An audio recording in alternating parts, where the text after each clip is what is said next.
오늘 이 말씀 가지고 하나님께서 우리에게 주신 말씀의 제목을 함께 나누기를 원합니다.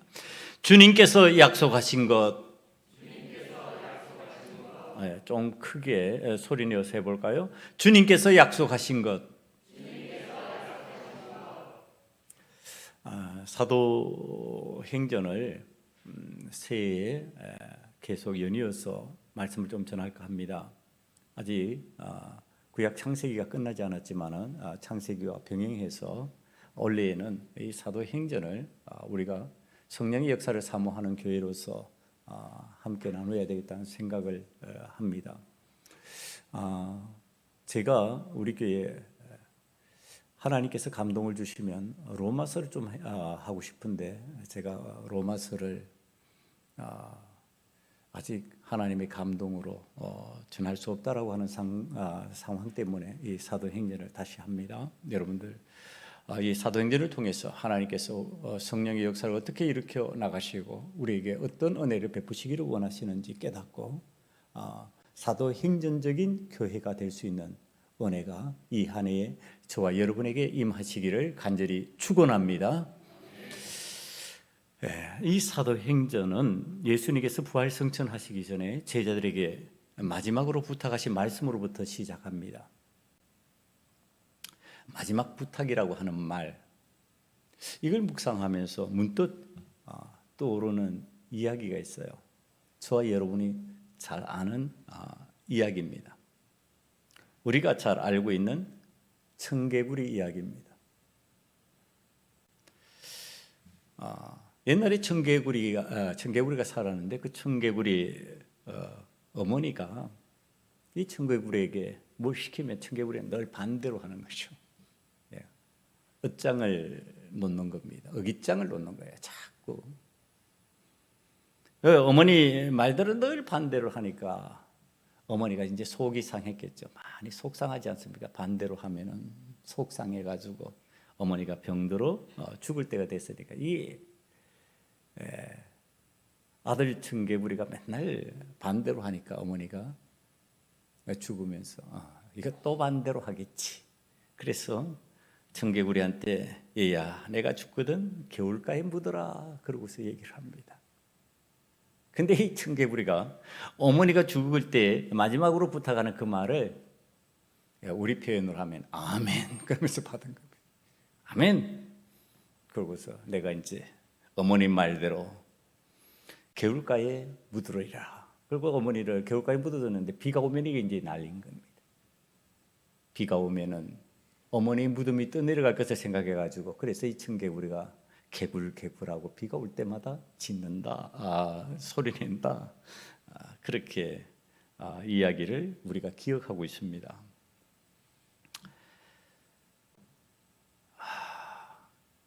이 청개구리 어머니는 불완전한 청개구리입니다. 불완전한 존재입니다. 그런데 우리 주님은 완전하신 존재입니다. 그 완전하신 존재이신 주님께서 마지막으로 부탁하신 거예요. 그러면서 그 말씀을 이렇게 제가 묵상하다가 우리의 모습이, 저와 여러분의 모습이 어떤 모습일까 생각하다가 생각난 이야기가 이 얘기입니다. 왜 그랬을까요? 저와 여러분이 하나님 앞에서 청개구리의 속성을 너무나도 많이 가지고 있다고 하는 사실입니다. 하나님께서 이렇게 좀 해라 그러는데 마음은 원이로되 육신은 약합니다 이러고 딴짓하는 거죠. 맨날 하는 소리가 그거예요. 마음은 원이로되 육신은 약합니다. 우리는 부족했어요. 이렇게 얘기를 합니다. 이제 그게 핑계거리가 될 수 없음에도 불구하고 우리는 그걸 핑계거리 삼아가지고 하나님께서 말씀하시면은 하나님 말씀대로 예 하고 내가 죽으나 사나 주를 위해서 살겠습니다. 그래놓고 안 하는 거죠. 주를 위해서 살기 뭘 주를 위해서 살아? 나를 위해서 사는 거지. 맨날 그 모습. 아니 내 자녀를 위해서 살고 내 손주를 위해서 살지 언제 주를 위해서 살았냔 말이에요. 이게 청개구리 모습. 이 청개구리 같은 우리들에게 주님께서 지금 마지막으로 부탁하시는 말씀으로 다가오는 거예요. 2024년 첫 주일 예배를 드리면서 주님께서 약속하시면서 부탁하신 것이 있는데, 마지막으로 부탁하신 것이 있는데, 그 약속 붙들고 우리들이 하나님 앞에서 마지막 부탁을 시행하는 자가 된다면, 그걸 실행하는 자가 된다면, 오늘 저와 여러분에게 하나님의 교회, 우리가 상상하는 것 이상의 놀라운 역사가 나타날 줄 믿습니다. 그 은혜를 사모하며 오늘 이 말씀을 따라가는 거예요. 예수님께서 부활하신 후에 40일 동안 제자들에게 나타나 보이셨다. 성경은 그렇게 가르쳐 주십니다. 왜 40일일까요? 왜 40일이라고 성경이 가르쳐 줄까요? 40이라는 숫자가 뭘 의미해서 이렇게 했을까요? 여러분, 예수님의 공생의 시작이 40일을 가르치고 있습니다. 그러니까 예수님이 새로운 시작을 하실 때에 40일이라고 하는 표현이 성경에 등장합니다. 마가복음 1장 12절에 성령이 곧 예수를 광야로 몰아내신지라 광야에서 40일을 계시면서 사단에게 시험을 받으시며 들짐승과 함께 계시니 천사들이 수종들더라. 요한이 잡힌 후 예수께서 갈릴리에 오셔서 하나님의 복음을 전파하여 이르시되 때가 찼고 하나님의 나라가 가까웠으니 회개하고 복음을 믿으라 하시더라. 40일이 등장합니다. 이 40일 동안 예수님이 넉넉고 계시는 것이 아니라 광야에서 사단에게 시험을 받고, 그러니까 사단에게 시험을 받는다는 것이 뭐 테스트 당한다 이런 뜻이 아니지요. 어떤 뜻일까요? 제가 시험 받는다 이 단어가 제게는 어떻게 다르면 사단에게 희롱당하시고 이런 뜻입니다. 사단에게 조롱당하시고, 이게 예수님이 이 땅에 계시면서 계속 당했던 일이에요. 그러니까 지금 사단에게 희롱당하시는 예수님, 조롱당하시는 예수님이 그걸 이겨내셔야만 공생애를 하시는 동안에 계속 희롱하고 조롱할 것인데 그걸 감당할 수 있을 것이라는 뜻입니다. 무슨 사단이 대단해서 예수님을 테스트하고 시험 치르게 하겠냔 말이에요. 그거 아니고 조롱하는 거예요. 나한테 한번 치러봐. 너 뛰어내려봐. 이렇게 희롱하고 조롱하는 거죠. 그 다음에 예수님이 광야에서 들짐승과 함께, 이 거친 시간이에요. 고난의 시간이에요. 사람들과, 나와 친한 사람들과 편안하게 지내는 시간이 아닙니다. 이 40일의 기간이라고 하는 것이 마귀에게 조롱당하고 들짐승과 함께하는 거친 시간, 힘든 시간, 고난의 시간을 지냈다. 그런데 그거 지내고 나니까 그 다음에 예수님께서 뭘 하셨냐? 갈릴리에 오셔서 복음을 전하기 시작한 겁니다. 새로운 시작에 무엇이 등장하느냐? 40일이 등장하고 있습니다. 지금 예수님께서 오늘 새로운 시작을 우리들에게 준비시켜 주시는데, 부활 후 40일간 이 땅에서 하늘에 오르시기 전에 부활하신 예수님, 이제 그 몸으로 사역하시는 예수님이 아니시고 부활하셔서 완전하신 몸으로 하늘에 오르실 수밖에 없는 상황에서 40일간을 머무십니다. 그 40일이 뭔가 새로운 시작을 할 수 있는 준비 기간이라 이런 뜻입니다. 뭘 준비시켰을까? 그게 이제 오늘 마지막 끝으로 우리들에게 부탁하시는 말씀 속에서 등장하는 겁니다. 예수님이 새로운 시작을 알리시면서 어떤 일이 거기에서 일어날 것인가, 성경이 우리들에게 가르쳐 주시는데, 뒤에 나오는 말씀을 조금 앞으로 당겨서 사도행전 2장 5절에서 7절을 보면요, 천하로부터 예루살렘에 모인 사람들이 소동하여 다 놀라고 신기하게 여기는 현상이 일어납니다. 천하에서 모인 사람들이 예루살렘에서 이거 전에서 못 보던 일인데, 참으로 놀라운 일인데 이게 어떻게 된 일이냐 그러면서 소동하고 놀랍고 신기하게 여기는 일이 그 예루살렘에서 일어납니다. 사도행전 2장 12절을 봅니다. 그게 이렇게 표현됐습니다. 다 놀라며 당황하여 서로 이르되 이 어찌 된 일이냐? 도대체 이게 어찌 된 일이냐? 평범치 않은 일이 시작되었음을 가르쳐 주시는 겁니다. 예루살렘에서.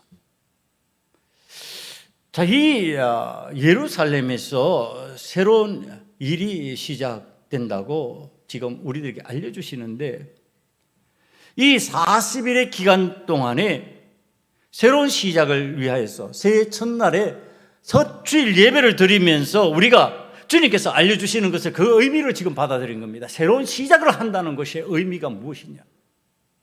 주님께서 준비시켜 주신 그 의미를 지금 우리가 그대로 받아들인다면 주님께서 가르치신 그것을 따라가면 되겠구나. 그걸 어떻게 따라갈까? 4절 말씀에 예수님께서 제자들에게 말씀하십니다.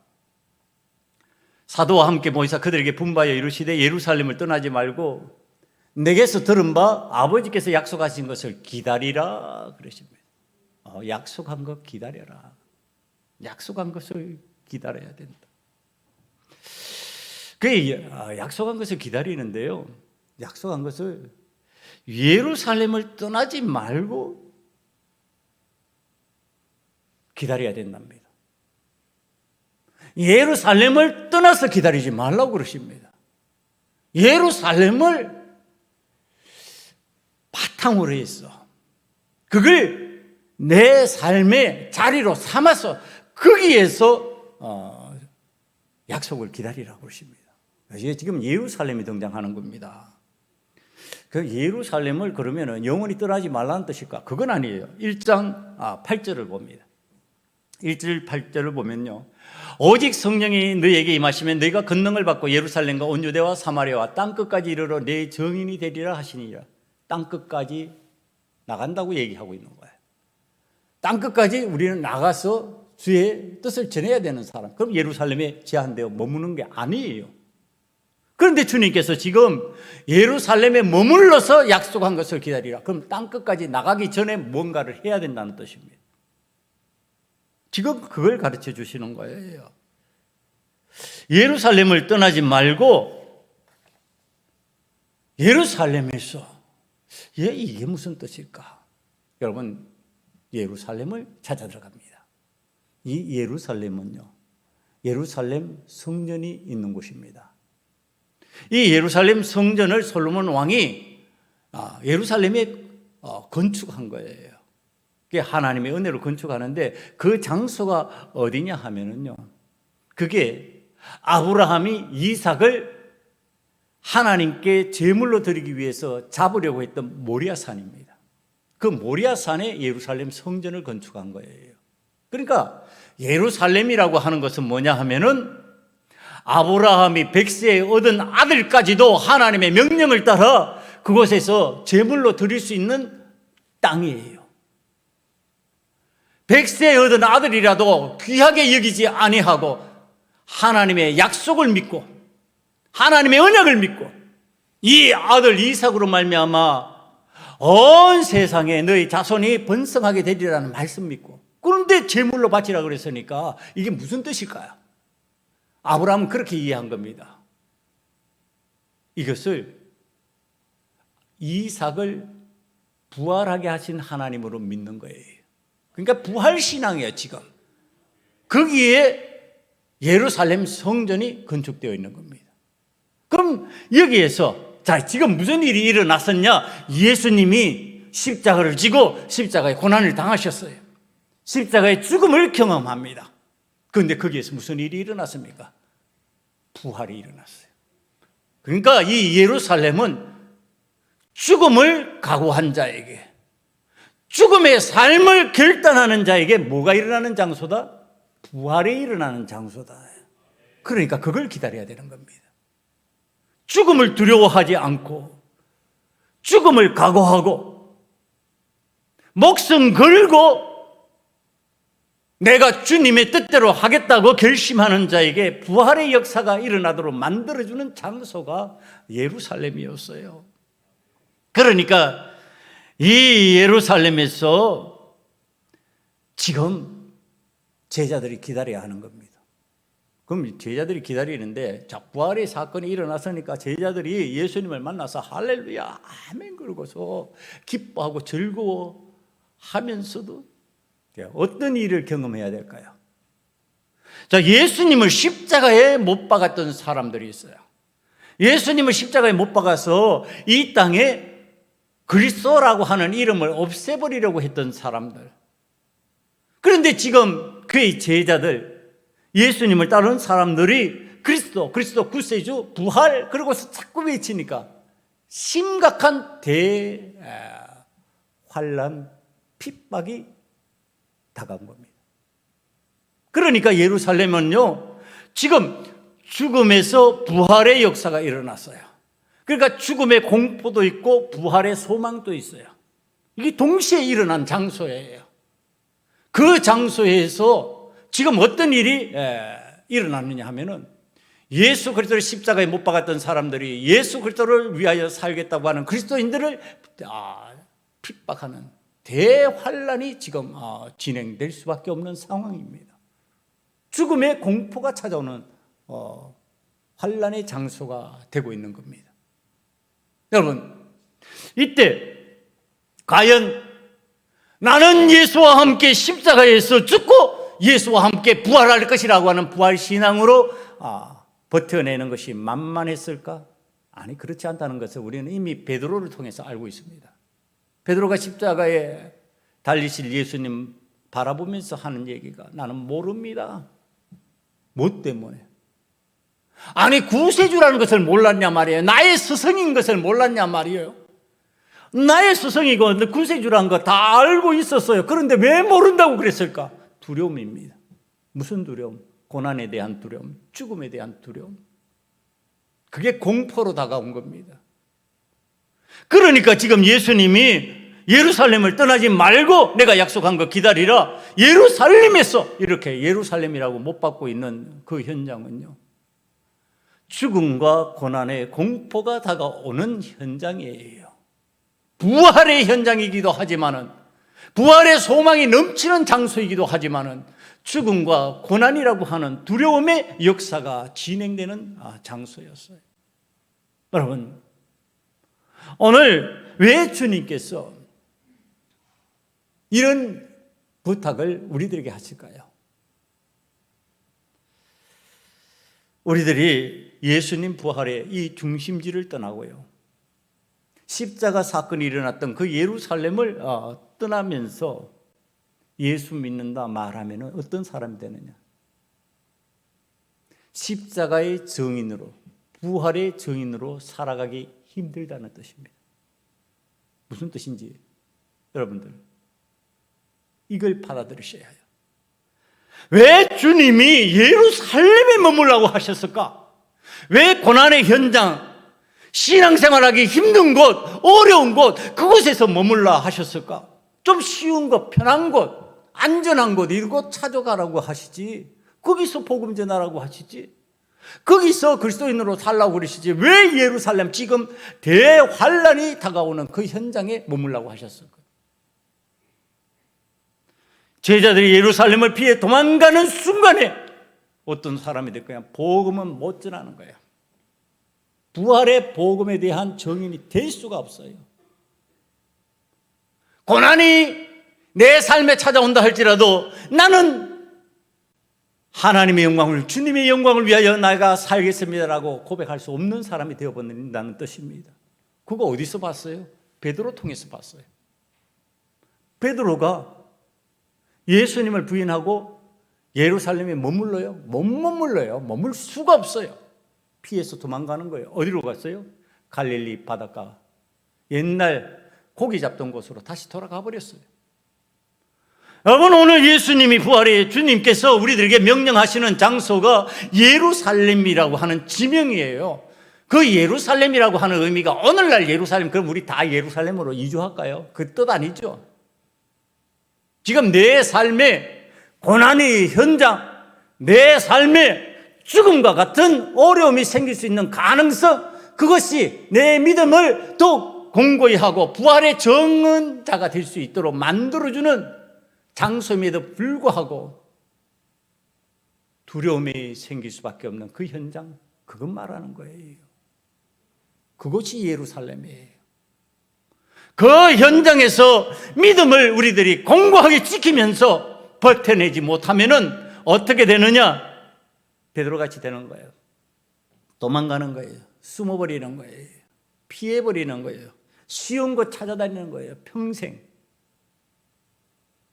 쉽고 편하고 안전하고 내가 보기에 안전하고 생각하는 그곳으로 들어가 버리는 거예요. 그러면은 그곳에서 부활의 능력 체험할 수 있냐? 못하는 거예요. 부활의 정인할 수 있느냐? 못하는 거예요. 오늘 예수 그리스도의 정인, 십자가의 정인, 부활의 정인으로 믿음의 현장을 이루기 위해서는요, 예루살렘에 머물러야 된다고 하는 주님의 말씀에 순종해야 돼요. 저와 여러분이 오늘 이 소금언약 교회가 예루살렘이라고 주님께서 명명하여 주셨다면 이곳에 머무르면서 주님의 약속을 기다리는 자가 되기를 간절히 축원합니다. 그것이 은혜가 돼야 되는 거예요. 그런 신앙적 자부심이 있어야죠. 하나님께서 우리 교회를 예루살렘에 머물라고 하신 그 장소로 나에게 허락해 주셨어. 그래, 여기서 고난이 생기고 여기서 죽음의 현상이 생기고 여기서 두려움의 현상이 나에게 다가온다 할지라도 여기는 부활의 역사가 일어날 수 있는 은혜를 베푸시는 장소야, 이렇게 정언할 수 있어야 된다는 겁니다. 이런 삶을 살아가야 된다는 얘기를 지금 말씀이 가르쳐 주시는 거예요. 그리스도인들이 세상을 살아가면서요, 조그만 핍박이 오고 고난의 현장이 생기고 힘든 문제가 생기면요, 피하고 도망가고 숨고, 이건 그리스도인의 방식이 아니에요. 그리스도인은 숨는 자가 아니에요. 그리스도인들은 피하는 자가 아니에요. 그리스도인들은 도망가는 자가 아니고요, 당당히 맞서는 자예요. 뭐 맞선다 그러니까 혈기로 맞선다는 뜻이 아니라 하나님의 은혜로, 하나님의 능력으로 맞선다는 뜻입니다. 그 능력이, 그 은혜가 저 엄청난 핍박의 현장, 로마라고 하는 거대한 나라에서 일어났던 것을 우리는 이미 역사적으로 알고 있어요. 그 엄청난 핍박, 죽음의 현장, 짐승들에 의해서 죽어가는 현장, 불에 태워 죽어가는 현장, 십자가에 매달려서 온갖 고난을 당하면서 죽어가는 현장. 그러나 그리스도인들은 그것을 피하지 않습니다. 그것을 숨지 않습니다. 당당히 믿음으로 맞서 나가 결국은 로마를 굴복시킵니다. 여러분, 오늘 우리들이 믿음의 현장에서 이 각오로, 이 현실로 살아간다면, 이러한 마음으로 살아간다면 하나님께서 위대한 새로운 신앙의 시작을 우리들에게 허락하여 주실 줄 믿습니다. 위대한 신앙의 시작은 그렇게 되는 거예요. 피하고 도망가고 숨고 연약한 자의 모습으로 쩔쩔매고 그런 데서 위대한 신앙의 역사는 시작되지 않는다고 하는 사실. 그래서 예루살렘 현장에 머물러라 말씀하시고요, 그 다음에 주님께서 내게서 들은 바 아버지께서 약속하신 것을 기다리라고 말씀하십니다. 여러분, 이 약속하신 것을 기다리라 그러니까요, 부탁하는 걸로 여러분 착각하지 마세요. 우리 신앙생활 하면서요, 세상에서 하는 어떤 언어적인 습관, 그것을 신앙 속으로 자꾸 끌어들여 가지고 인격적으로, 나도 인격이 있는데 주님께서 부탁하시는 거, 아니, 하나님 앞에서 우리가 어디 인격적인 것을 따지냐 말이에요. 우리를 만드신 분이시요, 우리의 주인이시요, 우리에게 모든 것을 허락하신, 만유히 주십니다. 모든 것을 다 갖고 계신, 모든 것의 주인 되시는 하나님께서 우리가 그 앞에서 인격 따지냐 말이에요. 인격 따지면 이 말을 어떻게 듣느냐 하면 부탁으로 들어요. 부탁 좀 하네, 좀 도와주세요, 뭐 이런 식의 것으로 받아들인단 말이에요. 그러나 우리가 하나님을 믿는 이상 믿음의 눈으로 바라보면 이것은 부탁이 아니에요. 강력한 명령입니다. 약속한 것을 기다려라. 약속한 것을 기다리고 엉뚱한 짓 하지 말아라. 여러분, 오늘 하나님, 우리 주님께서 명령하시는 명령은요, 해도 되고 안 해도 되는 선택의 문제가 아니에요. 세상에서는 민주적이라 그래가지고 다 선택의 기준으로 넘어가 버려요. 그래서 해도 되고 안 해도 되고. 잘못되면 이게 이제 큰일 나는 겁니다. 우리가 세상에서는요, 안 해도 별말 못하는 경우들이 많이 있어요. 그러나 신앙적으로는 안 하면은 이게 이제 우리가 새로운 시작을 못해요. 새로운 시작, 새로운 믿음의 단계로 넘어가지 못해요. 그러니까 이거는 반드시 해야만 되는 거예요. 필수적으로 해야 되는 거예요. 예루살렘에 머물면서 약속한 것을 기다리라는 이 정신 상태, 죽음과 무덤의 현장에 있는 그곳에서 부활의 역사가 일어나고 소망의 역사가 동시에 일어나는 것, 죽음과 공포뿐만 아니라 소망의 역사가 함께 혼재 있는 이곳에서 살아나가는 우리들의 방식. 자, 지금 이걸 주님의 약속, 명령을 들었을 때에 이게 이제 생각해야 되는 문제예요. 주님께서 기다리라고 그러시니까 기다리긴 기다려야 돼요. 이건 반드시 기다려야 되니까. 그런데 그 기다리는데 어떤 방식으로 기다리는 거예요? 그것은 지금 죽음이 있어요. 그러면서 또 부활의 역사, 소망도 있어요. 그러니까 죽음의 고난과 두려움이 있고 부활의 소망이 있고 이게 뒤섞여서 그곳에서 우리들에게 이 만만하지 않은 장소가 된 거예요. 이 장소에서 기다리는데 그냥 넉넉히 기다릴 수가 있냐는 거예요. 편안하기만 하고 잘 되기만 하는 곳이라면 넉넉히 기다릴 수가 있어요. 그런데 그 장소는 편안하고 그냥 넉넉히 기다릴 수 있는 장소가 아니에요. 지금 대환란이 일어나고 믿는 자는 잡아서 죽이기도 하고 지금 엄청난 핍박이 다가올 수 있는 현장이에요. 그런데 부활의 주님이 그곳에서 기다리라고 그러시니까 소망을 가지고 기다려야 되는데 어떻게 기다려야 될까? 이 격동의 현장에서 어떻게 기다려야 될까? 귀를 기울이고요, 신경을 곤두세워서 들어보니까 이 기다림의 방식에 관해서 요한은 물로 세례를 베풀었으나 너희는 몇 날이 못되어 성령으로 세례를 받을 것이니까 기다리라 그래요. 그리고 이게 지금 어떤 내용인지 이들은 체험하지 않았기 때문에 모릅니다. 지금 모르는 상황이에요. 한게 알아야 될 거 아니에요. 요한의 세례는 알아요. 물로 요단강에 들어가서 세례받는 거 보고 알았거든요. 그런데 성령의 세례라는 것을 지금 몰라요. 모르는 데서 이걸 어떻게 기다려야 될까? 근데 주님 계속 말씀하십니다. 몇 날이 못 되어서, 몇 날이 못 됐다는 게 날수를 계산하자는 뜻이 아니에요. 이건 임박하다는 뜻입니다. 곧이라는 뜻이에요. 몇 날이 못 되어서 곧 일어날 일인데 그 예루살렘 그곳에서 머물러서 약속하신 그것을 기다리라? 근데 그것이 성령의 역사라고 그래요. 성령의 세례라고 그래요. 근데 성령의 세례를 몰라요. 그럼 어떻게 해야 될까요? 여러분, 모르면 어떻게 해야 될까요? 하나님 앞에 기도해야지. 여러분, 모르는데도 지금 가만히 있을 거냐 말이에요. 지금 여기에는 격동의 장소라니까요. 여기는 엄청난 죽음과 삶의 현장이 동시에 우리들에게 진행되고 소망과 두려움이 함께 우리들에게 다가오는, 소망과 절망이 함께 있는 장소예요. 그곳에서 기다리는데 이것도 모르는 것을 기다리라고 그래요. 성령의 세례를 기다리라고 그러는데 이 성령의 세례를 기다리려고 하는데 이거 그냥 넉넉히 가만히 기다릴 수 있냐 말이야. 못 기다리죠. 그래서 어떻게 했을까? 뒤에 말씀 당깁니다. 1장 14절의 말씀을 한번 봅니다. 14절의 말씀을 보면 이렇게 가르칩니다. 여자들과 예수의 어머니 마리아와 예수의 아우들과 더불어 마음을 같이하여 오로지 기도에 힘쓰더라. 뭐 하더라고요? 기도요.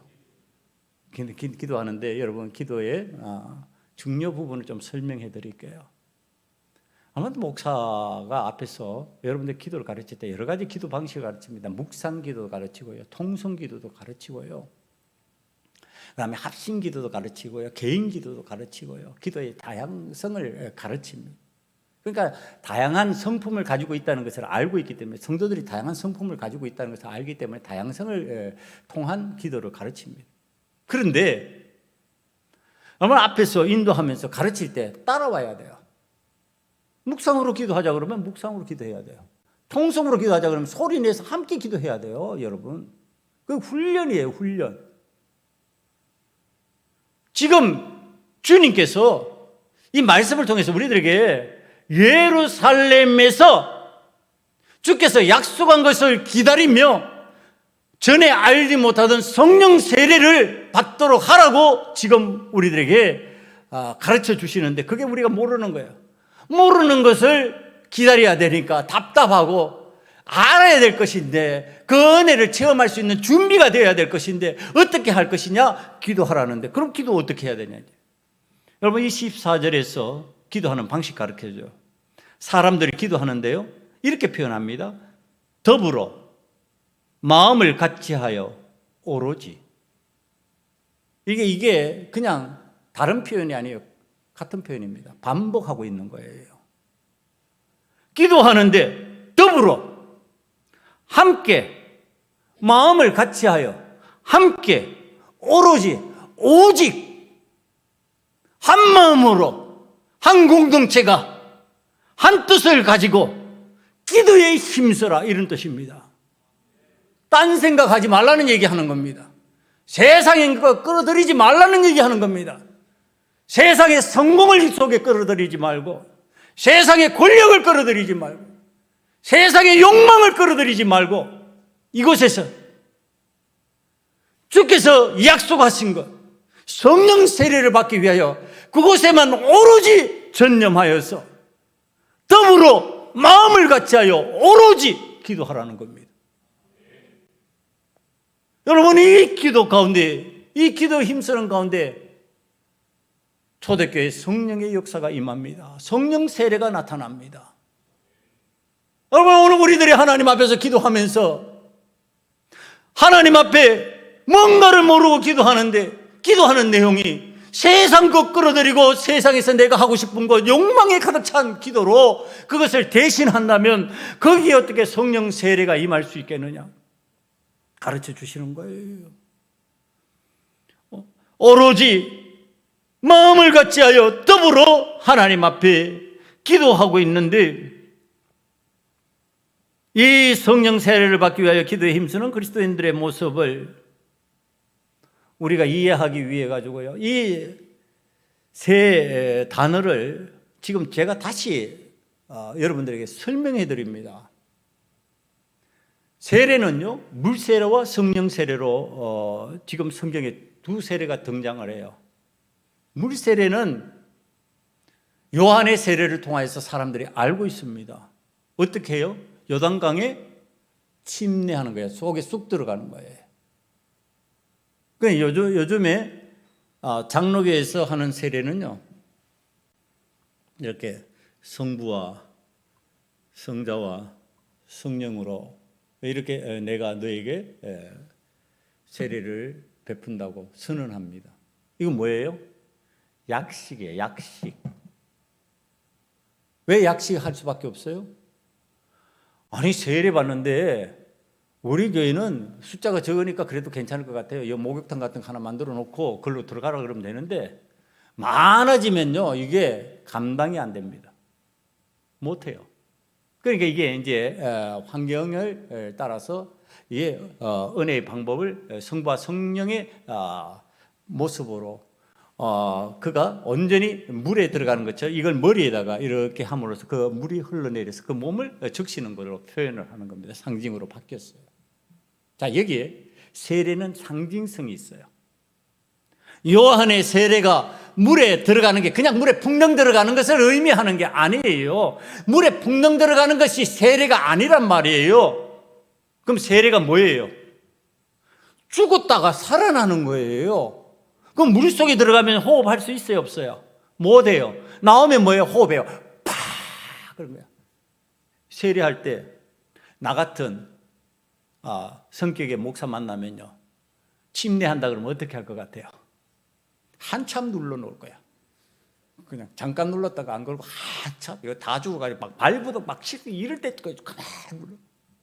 왜? 그래야지 사는 맛을 느낄 거니까. 그럴 거 아니에요.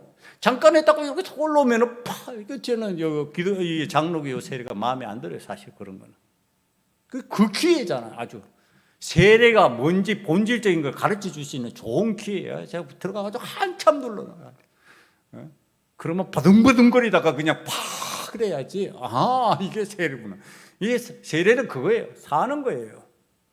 죽었다 사는 거예요. 물 세례가 그걸 가르쳐 주는 거예요. 그런데 성령 세례는, 자, 그러니까 물 세례는 물 속에 들어가 가지고 그렇게 생명을 경험하는 거예요. 그럼 성령 세례는 어디로 들어가야 될까? 아니, 물 세례는 물에 들어갔잖아. 그럼 성령 세례는요? 성령 속으로 들어가는 거예요. 여러분, 성령 속으로 들어가야 된다니까. 물 세례는 물에 들어가면 돼요. 성령 세례는 성령 속으로 들어가는 거예요. 하나님의 영 속으로 우리가 들어가는 거란 말이에요. 하나님의 영 속으로 들어가는 그 일이, 여러분, 그냥 설렁설렁 쉽냔 말이에요. 아니잖아요. 물 세례가 물에 들어가가지고 내가 호흡을 하지 못하고 죽는 것을 경험하는 것처럼 성령 세례를 받으려면 성령 속으로 들어가서 내가 환골탈태하는 거예요. 내가 새롭게 변화되는 거예요. 성령의 역사로 내가 이전과 다른 삶을 사는 모습으로 바뀌어지는 거예요.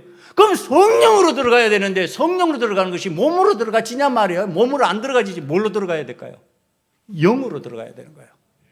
여러분, 성령의 역사를 체험하기 위해서 몸으로 들어가는 게 아니라, 몸으로 들어가는 것은 물세례고, 성령의 역사 속으로 들어가려면 영으로 들어가야지요. 내 영혼이 하나님 앞에 갈급함으로 성령의 역사 속으로 들어가는 거예요. 내가 이제 진짜 영원히 하나님과 함께 살겠다고 하는 결심과 결단으로 내 영혼을 받으시옵소서, 내 영혼을 주님께 드립니다. 그러면서 지금 성령 세례 속으로 들어가야지요. 여러분, 그러니까 성령의 역사하시는 은혜를 체험하게 해달라고, 성령 속으로 들어가게 해달라고, 내 영이 성령 속으로 들어가 성령의 세례를 받게 해달라고 하나님 앞에 기도 안 하고 이 일이 일어나겠냔 말이에요. 그 간절한 기도가 있어야죠. 여러분, 이 초대교회에서 몰랐다니까. 성령 세례 받는 법을 몰랐어요. 성령 속으로 들어가야 된다는 것을 몰랐어요. 그러니까 거기서 기도하면서 성령의 체험을 하게 해달라고, 성령 세례 받게 해달라고, 사람들이 주님께서 약속하신 그 성령 세례 우리들이 받기를 원합니다. 영적으로 얼마나 하나님 앞에서 더불어 마음을 같이하여 오로지 기도에만 힘썼더니 세상 것 끌어들이지 않고, 세상 명예, 세상 부귀, 세상 영화 끌어들이지 않고 기도했더니 거기에 성령의 역사가 임한 거예요. 여러분, 오늘 영으로 하나님 아버지 앞에 성령 세례를 받는 사람이 무슨 육적인 것을 가지고 지금 따지고 계산하고 그러냔 말이에요. 그거 아니에요. 그거 다 내려놓아야 되는 거예요.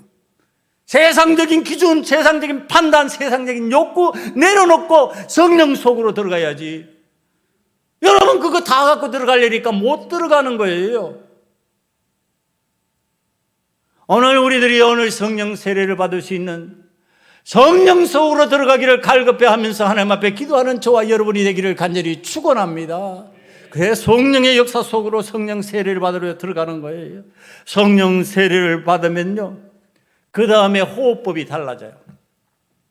물 세례를 받고 세상에서 살아가는 하면서 새로운 호흡으로 살지요. 이제 세례를 받고 물에서 나온 사람의 호흡법이 이제는 물 속에 들어가서 내가 이제는 이 세상의 욕심, 이게 세상 것, 내가 육체적인 것 내려놓고 하나님 뜻대로 살아야지, 그런 거 어떤 믿음의 결단을 했다면 이제 성령 속으로 들어가면서 성령의 호흡법으로 사는 거예요. 그래야서 내가 성령 속에서 살 수 있는 거죠. 성령 속에서 살 수 있는 성령 호흡법이 뭐냔 말이에요. 도대체 여러분 성령 호흡법을 우리 교회는 너무 모르는 것 같아요. 성령 호흡법이 뭘까요? 여러분, 이게 제가 말씀을 준비하면서 우리 교인들이 이거 알려주면 다음에도 할까 말까, 이 호흡법 할까 말까. 여러분, 성령 호흡법이요, 구약에도 나와요. 구약에도 나오는 얘기. 하나님께서 하나님의 말씀을 주면요, 에발산과 그리심산에서 뭐 하라고 그랬어요? 한쪽 산에서는 축복하면 아멘, 한쪽 산에서 저주하면 아멘이에요. 말씀으로 다가오는 것은요 다 아멘이에요. 그러니까 이게 성령 호흡법. 이게 제가 여러분들 표현하면 잘못하면 오해하면 안 돼요. 이게 성령 호흡법이에요. 이게 목사에게 다가온 깨달음이에요, 여러분. 오늘 우리들이 하나님 앞에서 성령으로 호흡하는 사람들은 뭘로 화답하게 돼 있다? 아멘으로 화답하게 돼 있다는 거예요. 아멘, 아멘 하게 돼 있는 거예요. 아멘이 안 되는 이유가 어디 있을까요? 또 부동이야. 왜 부동이 할까요? 그 호흡법이 싫은 거지. 성령으로 살기 싫은 거죠. 성령 세례받아서 살기 싫고 육적으로 그냥 만족 누리면서 육적인 것을 체험하면서 그 육적인 것에 즐기고 살고 싶은 거예요. 그러면 성령 세례는 저 멀리 물 건너 가는 거예요.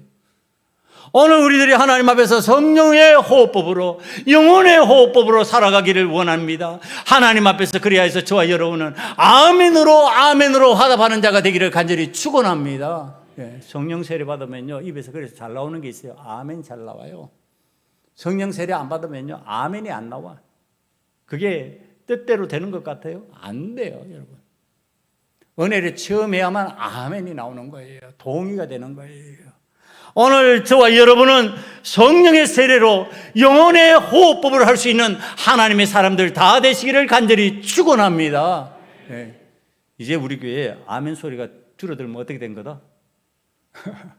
영혼의 호흡 안 하고 무슨 호흡한다? 육적인 호흡만 시큰하고 있는 거예요. 이제 아멘 하면 우리 교회는 잘해야 된다, 이 하나님 앞에서. 여러분, 새로운 영적 호흡법으로 살아가고요. 이제는 전의 삶은 내 삶의 방식이 아니에요. 새로운 삶의 방식이 이제 시작됐어요. 새로운 역사가 시작되었어요. 그때 사람들이 새로운 방언을 말하면, 그래서 이제 방언이 등장하는 거예요. 새로운 언어가 나오는 거예요. 새로운 언어 전달법이 나오는 거예요. 분명히 이제 제 기도하는 걸 듣고서는 그렇게 얘기하는 사람이 아직 없었지만은 다른 훌륭한 목사님들이 기도하는 가운데 그런 얘기하는 분들 많아요. 분명히 자기는 우리 한국말로 기도하고 있는데 성도들이 듣고서 목사님 방언하시네요, 그런데요. 이게 이제 제가 제일 먼저 들었던 게 뭐냐면 대구 제일교회 목사님, 연동교회 심무하시는 이승희 목사님 아버지 되는 이상건 목사님이라고 있어요. 아주 유명한 목사님이었는데 신학자이고 전 성경을 전부 다 주석으로 만들어냈던 훌륭한 신학자이면서 기도하시는 목사님. 이 목사님이 한경지 목사님 후임으로 청빙을 받았다고 그래요. 그런데 목사님, 아니 나는 이 교회를 섬기는 것으로 충분합니다, 사절했어요. 맞아요, 그게 맞는 거예요. 그러니까 성령 충만하면 그런 일인 거예요. 아니 교회 청빙한다고 낼름낼름 옮기기 시작하면요, 큰 교회로 옮기기 시작하면 이건 문제가 되는 거예요. 그러니까 이게 교인들이 교회를 낼름낼름 잘 옮기는 경향이 어디서 생기냐? 목사들이 그렇게 만들어 놓은 거예요. 좀 좋은 거 생기면 낼름 글로 옮겨버리고 이유를 찾고 돼요. 이유 별로 없어요. 그거 별로 타당하지 않아요. 그러니까 그 목사님, 그런데 그 목사님이 기도를 하는데 성도들이 밖에서 들은 거예요, 목사님 기도 소리를. 그러니까 여러분들 기도 소리 좀 내서 기도할 필요 있어요. 듣는 게 은혜가 될 때도 있는 거예요. 그래서 저는 여러분들이 통성으로 저도 묵상 기도하는 거 좋아하지만 통성으로 기도하는 이유가 거기 있습니다. 성도들도 듣고 은혜가 될 수 있으니까. 밖에서 듣는데 이 목사님이 막 방언으로 기도하시는 거야. 그럼 이제 목사님 기도 마치고 나서 성도들이 아, 오늘 목사님 방언으로 많이 기도하시는데, 내가 방언으로 기도했어? 나 그냥 기도했는데? 나 우리나라 언어로 그냥 기도했다는 겁니다. 근데 다른 사람 귀에 뭘로 들렸어요? 방언, 다른 말로 들린 거예요. 새로운 시작이요.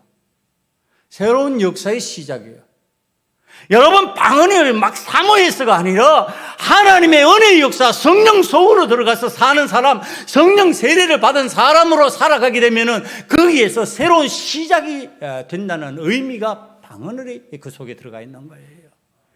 여러분, 오늘 여러분들의 삶 속에서 새로운 영적 시작을 이루어갈 수 있는 은혜가 임하시기를 간절히 축원합니다. 거기에는 새로운 예언도 있어요. 전에 하지 않던 예언이 있더라고요. 전에 하지 못했던 새로운 전도가 있어요.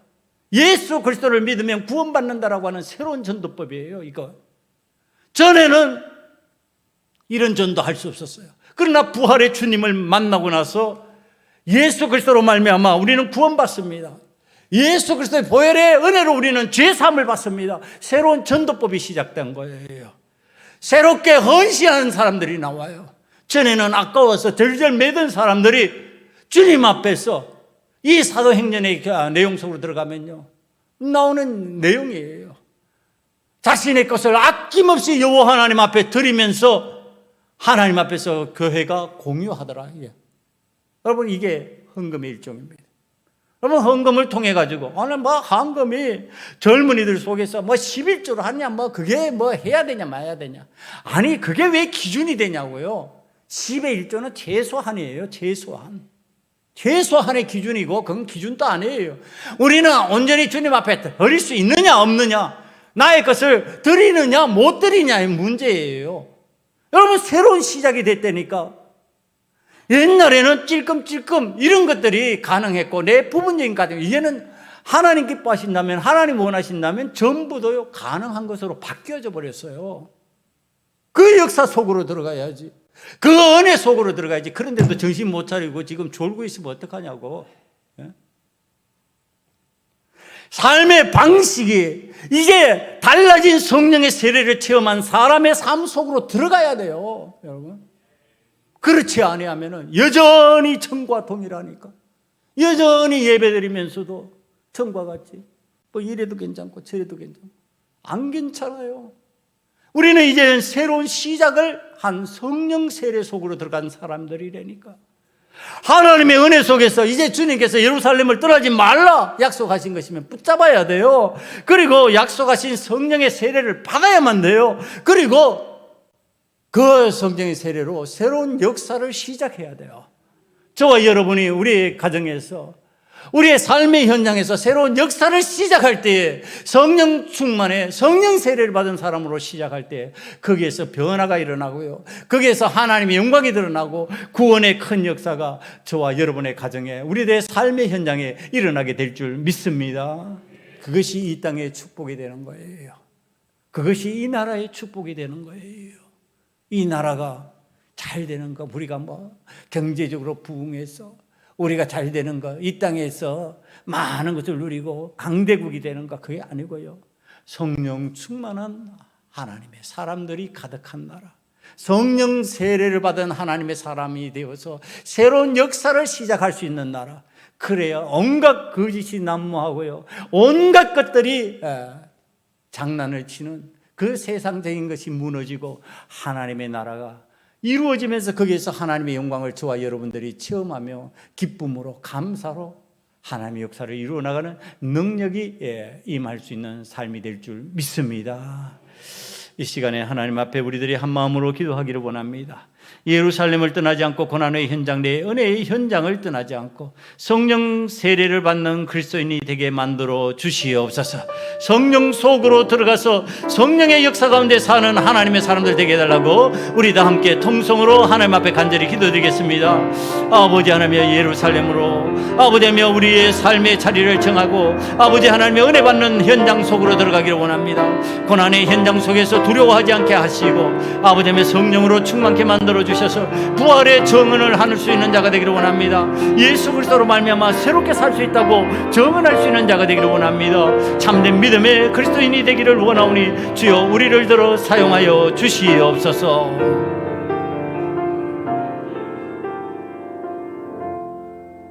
아버지 하나님,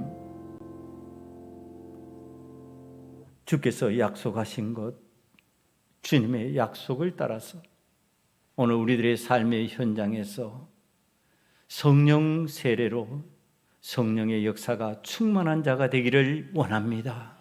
그래서 우리의 가정이 변화되기를 원하며 우리의 삶의 현장이 변화되기를 원하며 우리 교회가 변화되기를 원합니다. 하나님께서 믿음의 역사를 이루시는 이 일이 일어날 수 있도록 우리에게 은혜를 베풀어 주시옵소서. 예수님 이름으로 감사하며 기도드리옵나이다. 아멘.